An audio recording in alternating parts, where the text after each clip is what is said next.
Hello world, it's a bit windy up here, but I'm currently in New Cairo, Egypt. I'll probably relocate venue, but just wanted to give a few updates. I came back here, it's been about 5 years. Yeah, almost 5 years, and sunny. Let's get a little bit of a view in New Cairo, see what's going on. So, essentially, here, let me flip that around for you. Essentially, I haven't been back here in close to 5 years. My parents live in Egypt. They left Canada years ago. My dad has roots in Egypt. He's originally from here. And all the buildings out here are super spacious. New Cairo's changed a lot. So my parents have roots here. So I came back to see them. I kind of had a falling out with my dad a few years back. And today I kind of wanted to talk about rekindling the relationship with my father and how that's gone. So I'm going to relocate venue and we'll talk more about it. All right, I relocated the venue to this old office. All right. This is going to be a very personal video for me. And some of you might categorize this as oversharing. And I want to put a brief disclaimer on this. I'm sharing this because, A, I think it's going to be therapeutic for me to speak it out without fear of judgment, because I used to keep this all in. And there'll be more details, coming on this in the future, because this is a lifetime of build-up. The main disclaimer is that I'm sharing it for, that therapeutic aspect, and also so some of you younger people might find this video and realize that it's a waste of life to go down the same path that I did in this aspect.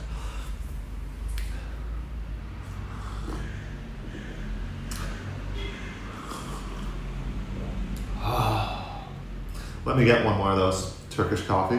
Not a huge coffee guy, but hey, came back to Egypt. We got Turkish coffee everywhere here. You gotta have some. So, my mood and attitude is going to be all over the place.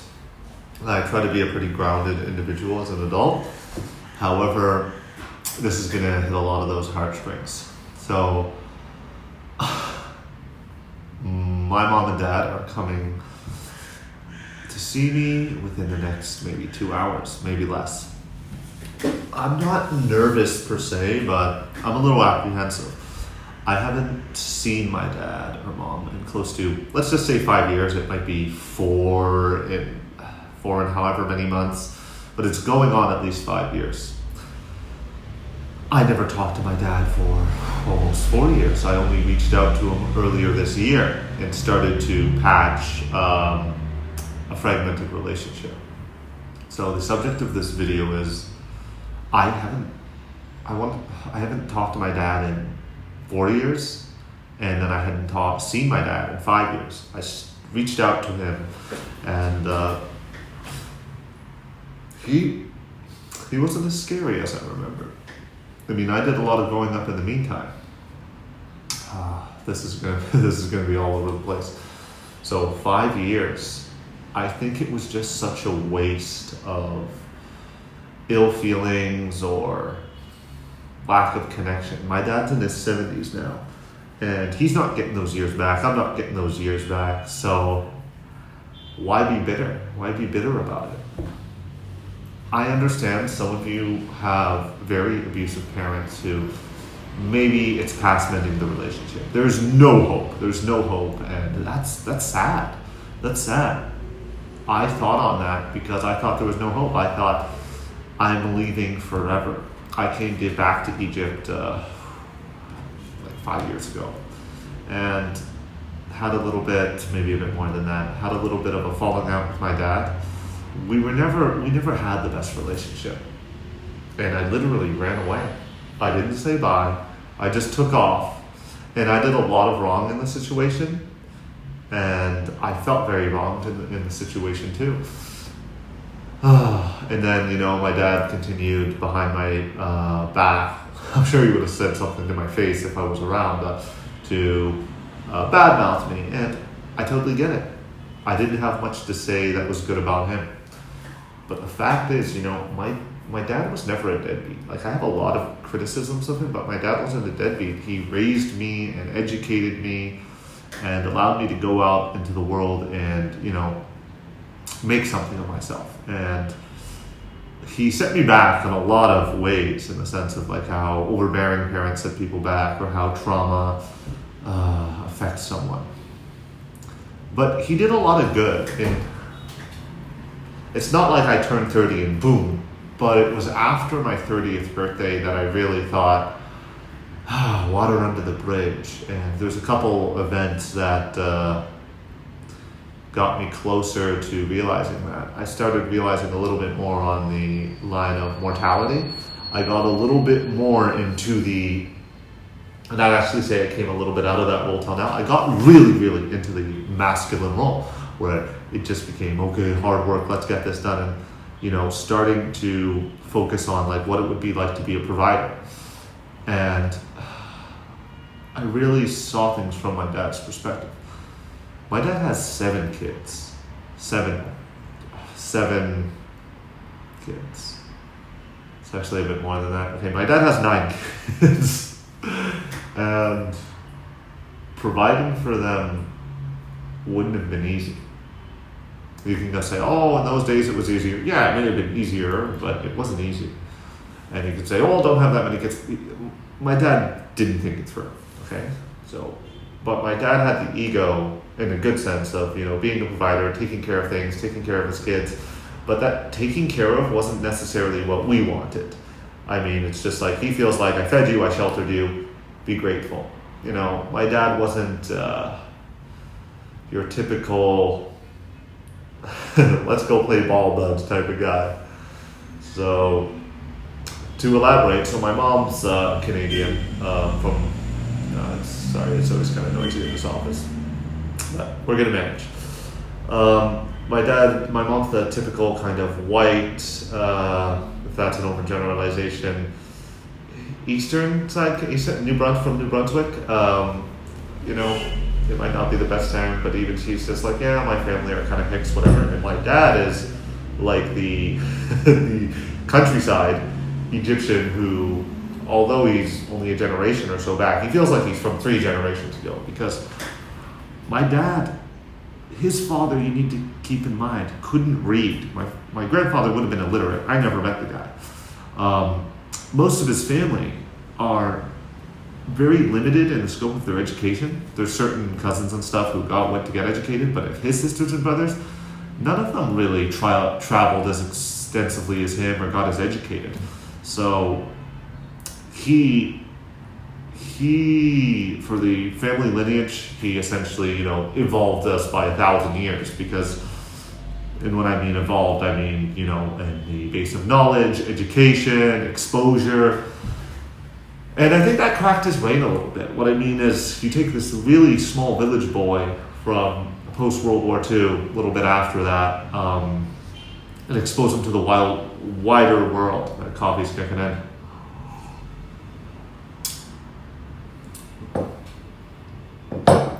Expose him to the wider world, and so many philosophies and everything he has to contend with his limited education, is that if you talk to my dad, he's far more educated than a lot of people who had his upbringing. But you can see a lot of competing thoughts, the traditionalist mindset versus the, very conservative state versus, I was a young guy in Europe. So it kind of broke his brain a little bit in the sense of identity. He's just like, no, that's not who I am. And he lived abroad for 30, 40 years. So I'm kind of building this character for you as my dad had a lot of those negative qualities, where he could be that oppressive father figure, kind of, and I'm not trying to throw anyone under the bus, a little bit of those typical Middle Eastern views that can come across as very harsh. And then he, had a little bit worse of those tendencies, not to flatter it. And it was so hard growing up under my father. Like when I think of it now, I'm like, yeah, it wasn't that bad. But you'd have to walk on eggshells a lot of the time because he could sometimes be unpredictable. Like he'd get angry, and he had a lot to be angry about in his life. Like he moved to Canada, and he worked hard, whatever, but he still experienced racism. He was called a camel jockey, a sand N-word, So, yeah, you build up a lot of resentment and situations like that, where you go to a country, you work hard, you're not accepted, you go back home, and people treat you like an outsider there too. So my dad, I'll try to talk more extensively on his life if anyone would be interested in that. My dad ended up being a guy with a big heart and not really having the emotional intelligence to express it. In his days, people don't know what emotional intelligence is. People didn't really talk about trauma. People didn't really talk. Not only in his days, in his society, you didn't really say I'm depressed. It was just like, what? So he doesn't get this meek attitude. If I would say, I'm feeling down on myself, he'd be like, yo, Wilson. And I know that's extreme. He's kind of softening up in his old age now, and he got access to the internet, and it's things change. But it's kind of rising a little. I'm going to see my dad after 5 years. I want to kind of give the message out to everybody that if you have a falling out with your parents, I understand that my dad is Egyptian. I understand he has an old mindset. I would like to say, hey, we have to meet in the middle. But in Asia, we have something called, I lived for a while in Asia, right? So we have filial piety. So it's kind of, to break it down, kind of basic respect and obligation to your family and elders. So I came back to Egypt this year and reached out to my dad rather than be like, well, why doesn't he reach out to me? Because he's my father. Because I realized I don't want to be the type of man who didn't try to mend things before it was too late. There are other things in my life that I need to mend desperately. However, my dad is on a clock. That's not to say that he's gonna, die tomorrow or anything. But he's not in the best health. He's in his 70s. If I continued resenting him or refusing to talk to him for another year, 5 years, 10 years, like how long is this gonna go? I might miss the chance to ever, look the man in the eye and be like, look, we're different. But that doesn't mean we can't sit down, have a cup of tea or coffee, and have a chat.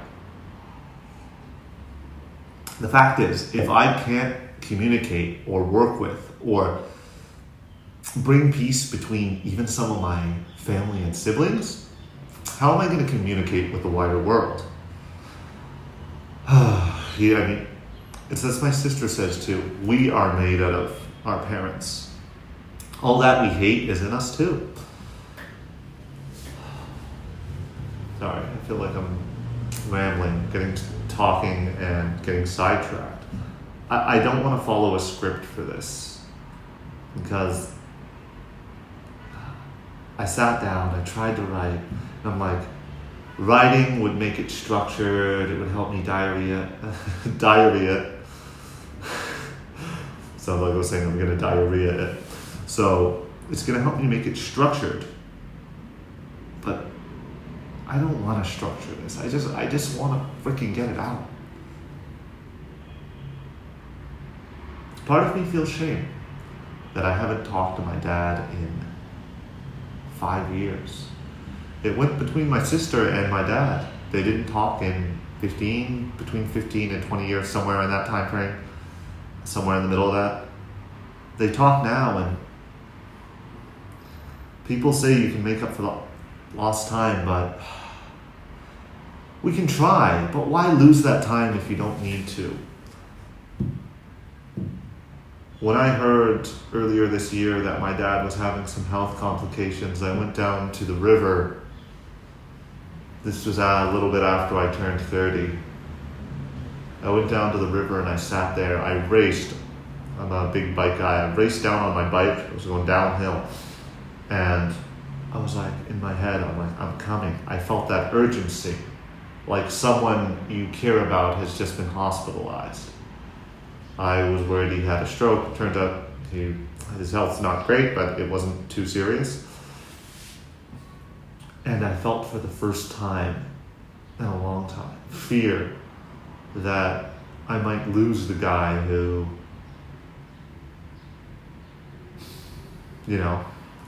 raised me in a way, caused me a lot of pain, but gave me so much good at the same time. And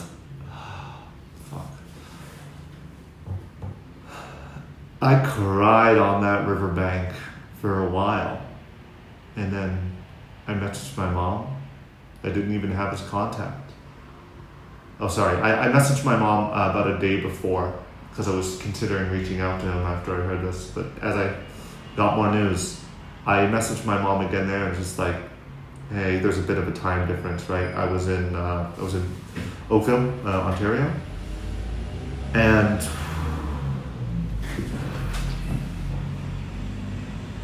when I made that call, the hostility, I wasn't expecting hostility, but there's that inner part of you where you're just like, oh my God, I don't want to go there. I don't want to go into this hostile environment.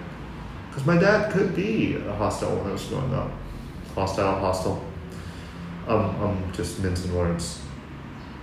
And I called him and it was just like, hey, how are you? How's it going? And, a very normal chat, like you're talking to a man and a man's talking to you. There was no, you're my son and father for a minute, kind of like the whole James Blood in Monsters. I'm not your son, you're not my father for a moment.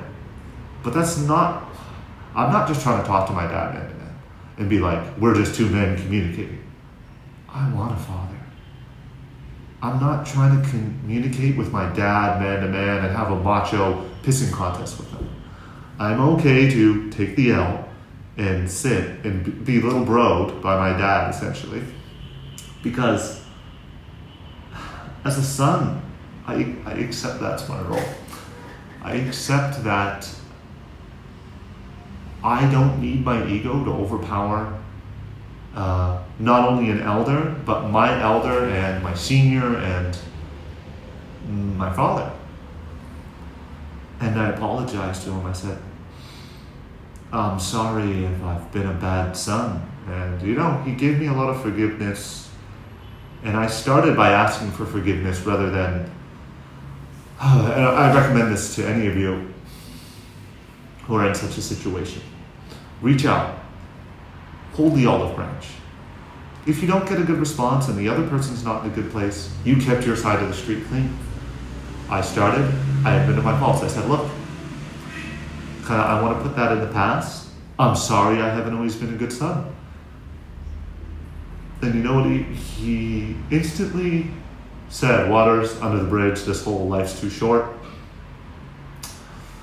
And we just went on talking. And, he wanted to know how I was. I wanted to know how he was. My dad accepted the olive branch way faster than I thought he would. And we started talking again and again, sending some voice messages back and forth. Now he sends me his doom screen. He doom scrolls, his reels, his AI reels. Honestly, I don't go down the rabbit hole of what he watches a lot of the time, but it's nice to know that he'll share his dumb reels with me. His stupid AI videos of, Trump kissing Elon Musk or whatever. Whatever the video might be, he'll share it. And the fact that he thinks of me and shares it, it made me realize, because I did talk to my mom for a long time and wouldn't talk to him. That she's like, oh yeah, he always talks about you, he always asks about you. And about all his kids, mostly. And what that made me realize is I'm in this guy's thoughts. He just doesn't have a way to express it. My dad's not the type of guy who will call you a lot of the time. He's that conservative, reserved guy. He wants his kids to make the first move. He wants his kids love so bad. But he doesn't want to say, like, love me, dude. Nobody wants that. I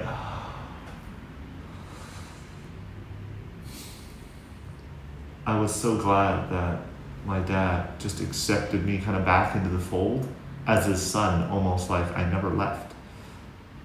Who knows? Maybe I'll get here and we'll blow up at each other. My family is very much like that. We meet up, sibling, everyone gets into a fight once in a while.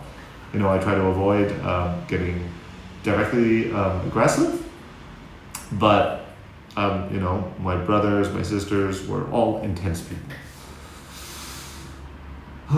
So I hope everything goes smooth, and I gotta say I'm really grateful for the year I've had as we're coming to an end, because I've been able to reconnect with my family. I'm here in Egypt after 5 years. I thought I might never come back. I left Egypt, I flew back to Canada, I'm just like, okay.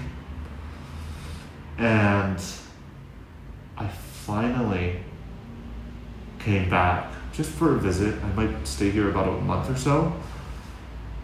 But I told my parents, I'll definitely make more visits. And you know what? Even if I'm not constantly visiting, it's in the cards now that I can come and see you.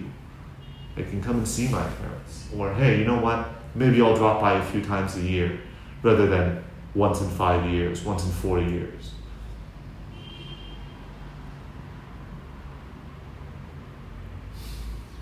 So part of that is getting older, if you're a younger guy especially. And I understand parents can be abusive. Sometimes you should not go back to your living situations. If your parents are so far gone, there's only so much you can do. But I had to approach my father as an adult, as I had to get my life together because I was horribly unstable. I got my life together to the point where I think my dad has a little bit of respect for me now, rather than you're just a kid who doesn't know what you're doing. It's, okay, Al's got his life somewhat in order, I might not have exactly what he wants for me, but he sees that he's doing a decent job. So there's mutual respect there. There's mutual respect. And also, I've come like, hey, I want a family. I understand your family values, Dad, Father. And I'm not trying to go against those. I just want us to be able to communicate and connect.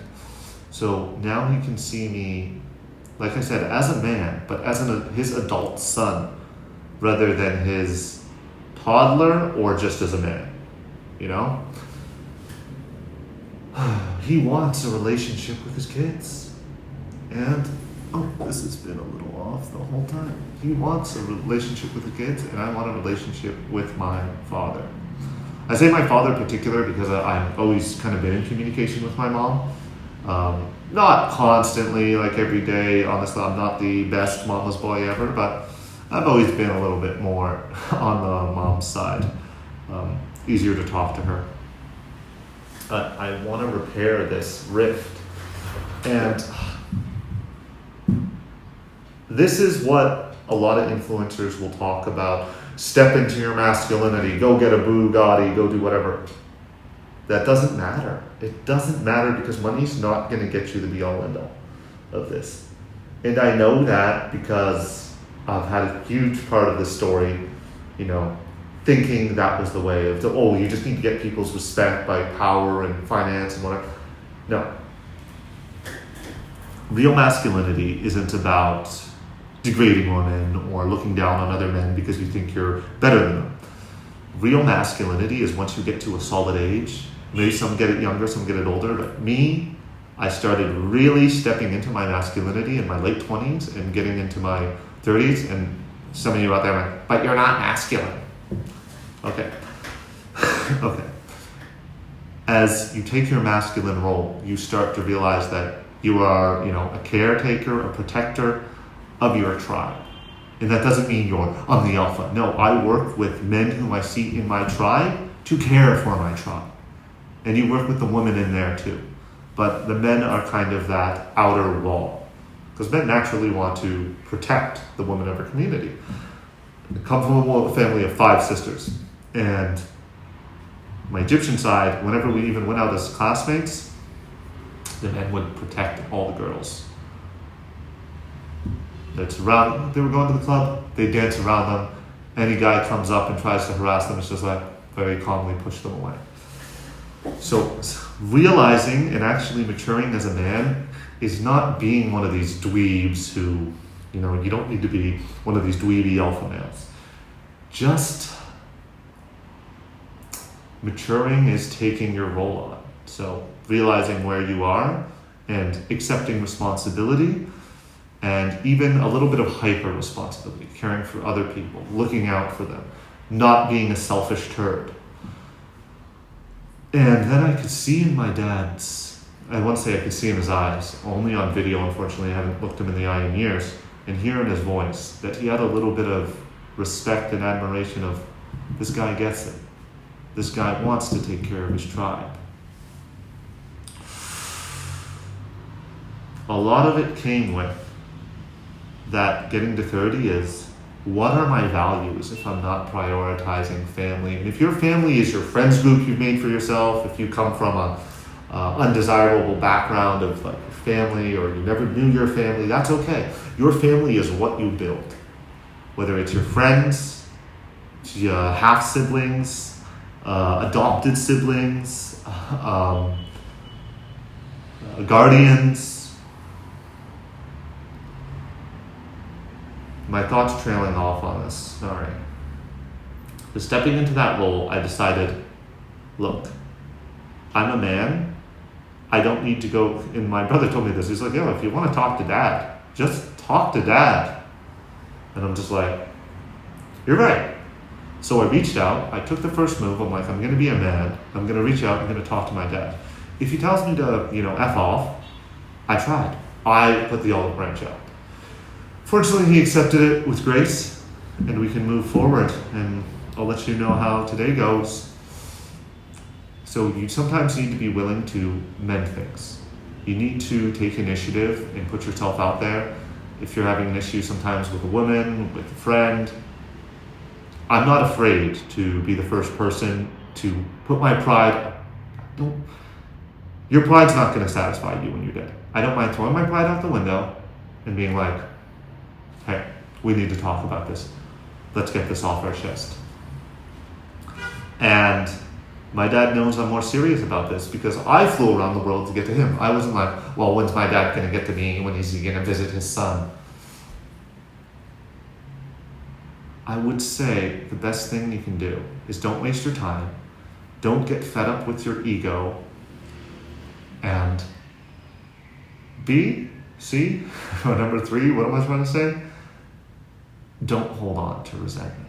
My dad was not perfect. He did many things wrong. He crapped on me a lot in my childhood and on all of my siblings. But I'm choosing forgiveness, and I'm choosing to accept the amazing things that he did do for me, and the education he provided for me, and the idea to, eat well, to take care of yourself, to be physically active, to work hard, to, be moral, to not steal, to not lie. All the lessons he's tried to instill in me, I'm grateful for them. And we really need to focus as a sort of almost like coffee filter, where we filter out all the bad of the last generation and pass on what we can to the next generation. And when I got this whole next generation mindset, instead of just looking at me, and what I'm doing, I really started to get it. If any of you are fans of Dragon Ball, Goku in the last arc, the Buu arc, he was obsessed with the next generation. Oh, I want the next generation to beat Majin Buu. Oh, this next generation. That got me thinking, because I was going back through some of my childhood classics. And you often will find the answer for your adulthood. Go back to the source in your childhood. Not just, trauma that, because there's no use of just latching onto that and blaming everyone for your problems. I went back to the things I loved as a kid, running, playing, and I liked, Dragon Ball. And I found the answer of how do we do it? We filter that out and we just try to do better for the next generation. Whether you don't want to have kids or you want to have kids, the next generation is going to exist, whether it's your genes or someone else's. But that generation has to be better to today. It's not about holding on to traumatic traditions. It's not about passing on your values as a sense. It's about even refining those values so that your sons and daughters are better than you. And anyone who doesn't want them to be better is just an egotistical asshat. There's no way, in no world, we should be trying to create something worth less than ourselves. It's just like, why produce it then? You already exist. You want a sequel that's worse than the original?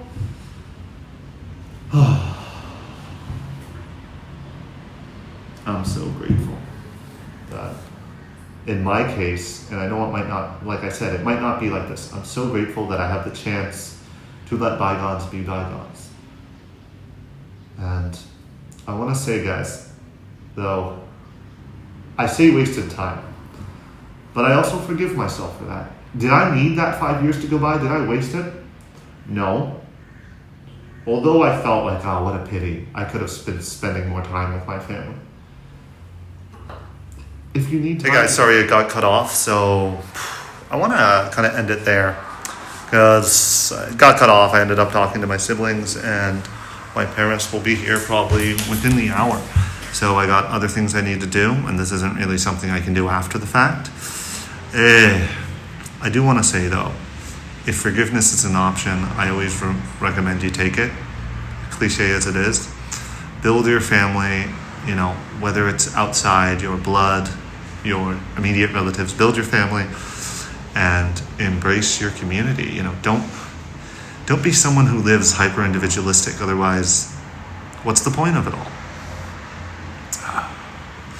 And I mean, just to be real, it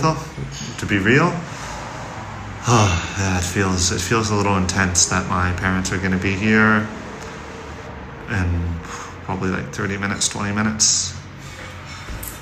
I think best thing is to do is to hug and let bygones be bygones. Don't waste your life in resentment. And for any of you, thanks for listening to the Very Scattered Rant.